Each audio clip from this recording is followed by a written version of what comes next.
Welcome students. आज के lecture में हम फिजिकल और केमिकल चेंजेस की बात करने वाले हैं। देखिए दोस्तों, अभी तक के चैप्टर में हमने प्योर सब्सटेंसेस और मिक्सचर्स के बारे में काफी कुछ जान लिया है।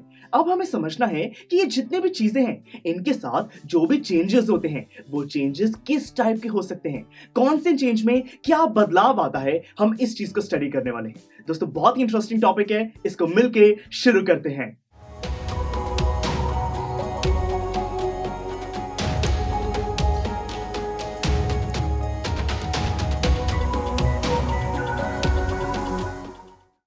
दोस्तों, फिजिकल और केमिकल चेंजेस को सही तरीके से समझने के लिए एक छोटा सा एग्जांपल लेते हैं। देखिए, मैंने यहाँ पर एक दोस्तों पेपर का टुकड़ा लिया है।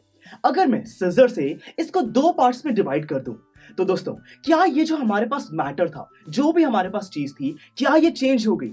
पहले पेपर था, इसको दो पीसेस में डिवाइड करने के बाद भी अभी भी हमारे पास पेपर ही है। तो दोस्तों, क्या हम कह सकते हैं कि मैटर चेंज हो गया? नहीं स्टूडेंट्स। तो ऐसा चेंज जिसके अंदर जो भी हमारे पास मैटर है, उसके पार्टिकल्स में कोई चेंज नहीं आता है, वो पार्टिकल्स सेम ही रहते हैं, तो ऐसे चेंजेस को फिजिकल चेंज कहा जाता है।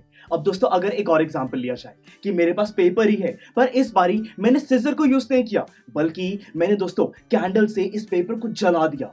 अब दोस्तों क्या होगा? यहाँ पे ये जो पेपर है, क्या ये पेपर ही रहेगा? नहीं, जलने के बाद ये ऐश में कन्वर्ट हो जाएगा, और वो जो ब्लैक कलर की ऐश होगी, अब दोस्तों वो पेपर तो नहीं है, मैटर हमारा कहीं ना कहीं चेंज हो गया, एक केमिकल रिएक्शन हुआ। तो दोस्तों ऐसे चेंजेस को केमिकल चेंज कहा जाता है। तो काफी आसान है। तो हम कह सकते हैं कहीं ना कहीं कि जो फिजिकल चेंज होता है, उसके अंदर जो हमारा मैटर है, उसके पार्टिकल्स की जो भी केमिकल कॉम्पोजिशन है, मतलब कि जो भी पार्टिकल्स का नेचर है, वो सेम ही रहता है, कोई चेंज नहीं आता। अब जैसे कि सिंपली हमारे पास अगर पानी है, पानी को मैंने बॉईल किया तो वो वाटर वेपर्स में चेंज हो गया। अब दोस्तों वाटर वेपर्स भी कहीं ना कहीं वाटर को ही तो रिप्रेजेंट करते हैं, उसको हम सॉलिडिफाई कर सकते हैं, है ना। वो लिक्विड से बर्फ में भी कन्वर्ट किया जा सकता है। तो चाहे बर्फ हो, पानी हो, वाटर वेपर्स हो, कुछ भी हो, है तो वो वाटर ही। तो मतलब कि ऐसा चेंज जिसके अंदर हमारा मैटर चेंज नहीं होता, वो सेम ही रहता है, उसको हम फिजिकल चेंज कह सकते हैं। इसके अंदर केमिकल कॉम्पोजिशन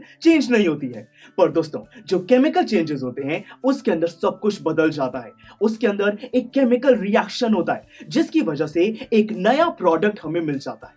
जैसे कि दोस्तों हमने पेपर को जो बर्न किया था, तब उससे हमें ऐश, एक नया प्रोडक्ट मिला, तो वो एक केमिकल चेंज है। तो दोस्तों ऐसे ही बहुत सारे हमारे आसपास चीजें होती हैं, जिसके अंदर एक नया सब्सटेंस हमें मिल जाता है, और वो केमिकल चेंज ही कहलाया जाता है। अब दोस्तों, हमारे नेचर में कुछ चीजें ऐसी भी होती हैं जिसमें फिजिकल चेंज और केमिकल चेंज दोनों चीजें साथ साथ हो रही होती हैं। जैसे कि दोस्तों एक यहाँ पे कैंडल की बर्निंग का एग्जांपल ले लेते हैं। देखिए, ये कैंडल बर्न हो रही है। अब दोस्तों जब ये बर्न हो रही है, तो जो इसकी वैक्स है वो पिघल जाएगी और नीचे गिर जाएगी, और इसी वैक्स को मैं वापस इकट्ठा कर सकता हूं। तो मतलब कि क्या जो वैक्स है वो चेंज हो गई? नहीं दोस्तों, पहले भी जो कैंडल है वो वैक्स से बनी हुई थी, और फिर जलने के बाद ही हमें नीचे वैक्स ही मिला। तो मतलब कि यहाँ पे जो प्रोडक्ट है वो सेम रहा।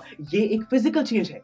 पर साथ में दोस्तों हमें कुछ नए प्रोडक्ट्स भी तो मिल रहे हैं। जब हमने कैंडल को बर्न किया, तो आपको रोशनी मिली, लाइट मिली, थोड़ी सी गर्माहट मिली, हीट मिली। तो दोस्तों ये जो नए प्रोडक्ट्स हैं, क्योंकि ये हमें मिल रहे हैं, तो हम ये भी कह सकते हैं कि जो बर्निंग ऑफ कैंडल है वो एक केमिकल चेंज भी है। नए प्रोडक्ट्स भी हमें मिल रहे हैं, यहाँ पे रिएक्शन भी हो रहा है। तो मतलब कि दोस्तों बर्निंग ऑफ कैंडल एक बहुत ही बढ़िया एग्जांपल है, जिसके अंदर फिजिकल चेंज और केमिकल चेंज दोनों साथ साथ हो रहे हैं। तो आई होप दोस्तों कि आज के लेक्चर से ये फिजिकल चेंज और केमिकल चेंजेस का टॉपिक आपको काफी अच्छे से समझ आ चुका होगा।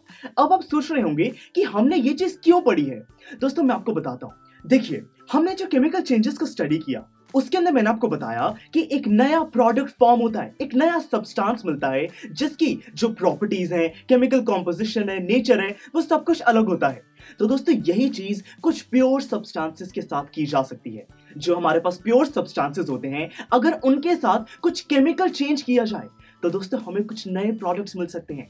अब वो नए प्रोडक्ट्स क्या हैं, उसी चीज को समझने के लिए हम इन्हीं प्योर सब्सटेंसेस के टाइप्स को नेक्स्ट लेक्चर में स्टडी करने वाले हैं। दोस्तों बहुत इंटरेस्टिंग टॉपिक है, हमारा लास्ट टॉपिक होगा, जिसके अंदर काफी चीजें हमें क्लियर हो जाएंगी। तो फिर चलिए मिलते हैं अगले लेक्चर में। आई एम श्योर स्टूडेंट्स आपको ये लेक्चर बहुत ही पसंद आया होगा। तो अगर आप अपने हर कंसेप्ट को इतने ही मजेदार और इंटरेस्टिंग तरीके से क्लियर करना चाहते हैं तो डाउनलोड कीजिए हमारी PU Stack ऐप, जहां पर आपके लिए और भी बहुत सारे ऑप्शंस अवेलेबल हैं, जैसे कि sample papers, back exercise solutions, written answers and much more. So what are you waiting for? Download the app now.